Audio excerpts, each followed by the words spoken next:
आप सभी साथियों को जय हिंद। मेरा नाम प्रबल है। अध्ययन मंत्र के YouTube चैनल पे मैं आपका बहुत बहुत स्वागत करता हूं। पेडागोजी की शानदार किताब, क्योंकि पेडागोजी के लिए बहुत ज्यादा परेशान रहते हैं आप लोग, बार बार पूछते रहते हैं कि कौन सी किताब ले।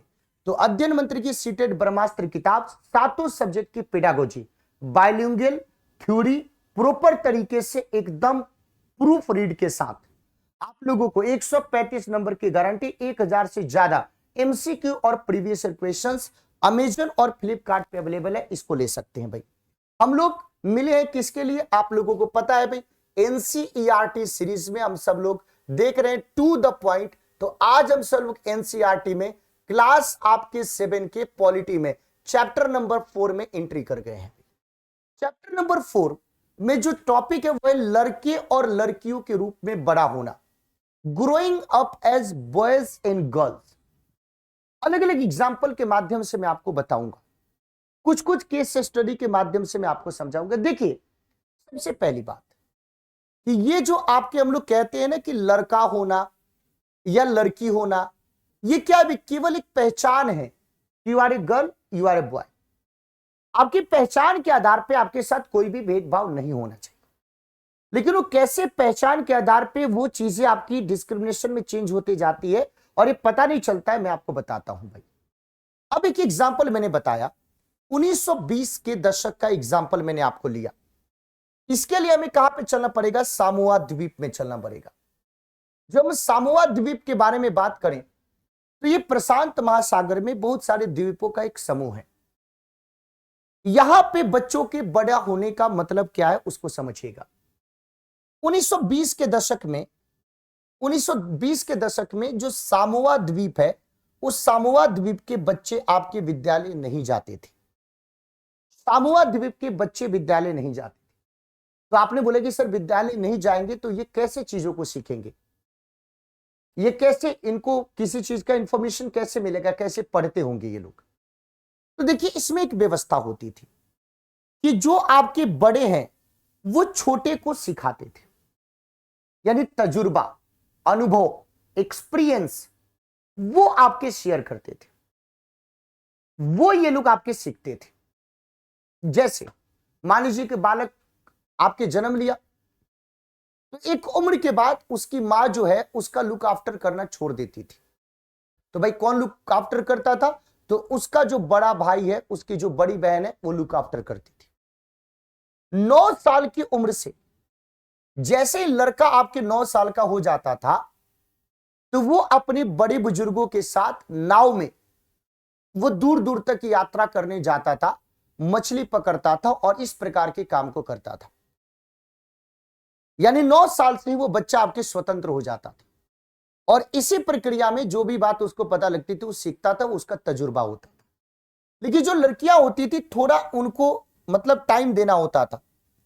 वो 13-14 साल की उम्र तक घर के काम को करती थी, बड़े लोगों के काम में हाथ हाथ बटाती थी, अपने छोटे भाई बहनों का आपका लुक आफ्टर करती थी। और जब 13-14 साल की हो जाती थी तो वो भी बाहर आपके जंगल में लकड़ी बुनने, मछली पकड़ने और इस तरीके के कामों करने के लिए आपकी जाती थी। इसी प्रकार की एग्जाम्पल हम 1960 के दशक में मध्य प्रदेश में देखते हैं कि पुरुष के रूप में बड़ा होना। अब इसके लिए विद्यालय में जाइए, उस समय बड़ा मुश्किल था, उस समय बड़ा मुश्किल था। अब जैसे अब यहां पे विद्यालय में, अगर पहले तो लड़कियों को पढ़ना ही बड़ा मुश्किल था, क्योंकि आने जाने में अलग अलग तरीके से उनको परेशानी का सामना करना पड़ता था। बॉयज के स्कूल में क्या होता था, बॉयज के स्कूल में क्या होता था कि भाई ये आपके विद्यालय हो गया और इस विद्यालय के बाहर बहुत बड़े प्लेग्राउंड आपके होते थे और इस प्लेग्राउंड में ये जो लड़के थे वो खेलते थे, कूदते थे और खूब अपना एंजॉय करते थे। जो लड़कियां होती थी उनके लिए अगर आप देखोगे, लड़कियां जो होती थी उनके विद्यालय के अंदर ही, उनके विद्यालय के अंदर ही, मान लीजिए कि विद्यालय हो गया, ये विद्यालय हो गया मान लीजिए, तो विद्यालय के अंदर ही आंगन होता था और वो उनको इस 4 दीवारी के अंदर ही आपको रहना होता था। और जैसे ही बच्चे आपके क्लास 6 में चले जाते थे, तो क्लास 6 में चले जाते थे तो लड़के और लड़कियों को दोनों को अलग अलग आपको बैठना होता था। यानी शुरू से ही यहां पे तो एक देखिए, लड़का होने का यहां पे अलग तरीके से, लड़की होने का यहां पे अलग तरीके से, क्लास में भी ये किस तरीके से बड़े हो रहे हैं, एक एग्जाम्पल ये भी आप समझ सकते हैं भाई। अब जैसे हम वीमेन के बारे में जब हम बात करते हैं, अब जैसे महिलाएं हैं, बहुत सारे लोग क्या क्या कह देते हैं कि अरे भाई किसी भी महिला को अपने घर में अपनी माँ को, बीबी को, बहन को कि कह देते हैं कि भाई तुम क्या करते रहती हो दिन भर, क्योंकि उनको लगता है कि मैं बाहर से काम करके आया हूं, मेरे काम की कीमत है, मेरे काम का मूल्य है, तो मेरा काम काम है। लेकिन ये घर की काम करती है तो इनका कोई काम नहीं है। तो घरेलू काम का जो आपके मूल्य है वो कुछ नहीं है, लेकिन बहुत ज्यादा काम है भाई। अगर एक दिन कोई महिला कहे कि हम काम नहीं करेंगे, मेरी जगह पे आप सारे काम को कीजिए, तब आपको पता चलेगा। लेकिन हमारे जीडीपी में भी इनके काम का मूल्य आपके नहीं जुड़ता है, पहली बात। अब धीरे धीरे आप सब लोगों को समझना है कि महिलाओं ने अपने इस अधिकार की मांग करनी शुरू करी। महिलाओं ने बोले कि भाई काम जो हमारा है, हमारा भी काम काम है और हमें भी इक्वलिटी, हमारे कॉन्स्टिट्यूशन ने इनको दिया मौका। आप सब लोगों को आर्टिकल 16 पता होगा, जिसमें अवसर की समता की बात करी जाती है, समान काम, अवसर की समता की बात करी जाती है, राइट टू इक्वलिटी के बारे में, opportunity of equality of opportunity की बात की जाती है। महिलाएं पुरुष है, समान काम के लिए समान वेतन। महिलाएं भी आपके बाहर काम करने लगी हैं भाई, बात समझिएगा।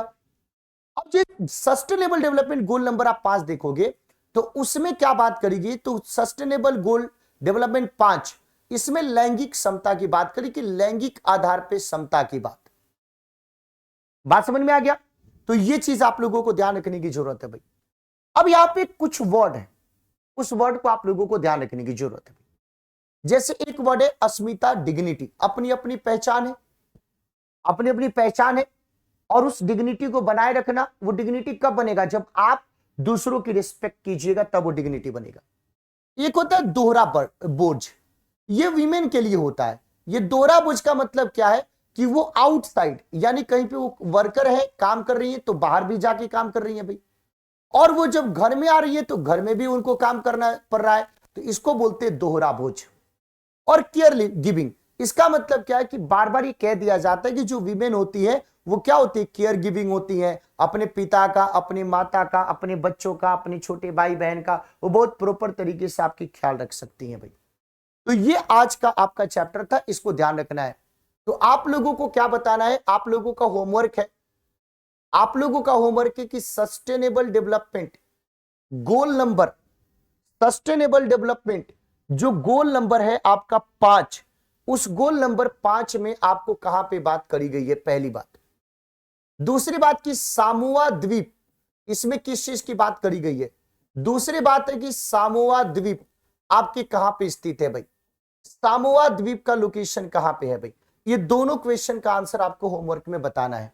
हमें पूरा विश्वास है कि ये सेशन आप लोगों को अच्छा लगा होगा, ये टॉपिक्स भी क्लियर होंगे। तो अगर आप इस सेशन को लगातार देखना चाहते हैं, कंटिन्यू रखना चाहते हैं, तो एक छोटा सा काम करना है, इस सेशन को खूब ज्यादा लाइक कीजिएगा, अपने दोस्तों को शेयर कीजिएगा, चैनल को सब्सक्राइब कीजिएगा, और साथ ही साथ फीडबैक जरूर दीजिएगा और कमेंट करके आंसर जरूर बताइएगा, ताकि हमें पता चले कि कितने बच्चों के लिए क्लास जरूरी है। और किसी भी ऑनलाइन कोर्सेज के लिए अध्ययन मंत्र कनेक्टेड एप्लीकेशन को ज्वाइन कीजिएगा। किसी भी प्रकार के नोट्स के लिए, पीडीएफ के लिए, मॉक टेस्ट के लिए रोहित वैद्यवान नोट्स को भी आप लोग डाउनलोड कर सकते हैं गूगल प्ले स्टोर से। बहुत बहुत धन्यवाद, थैंक यू सो मच, जय हिंद साथियों।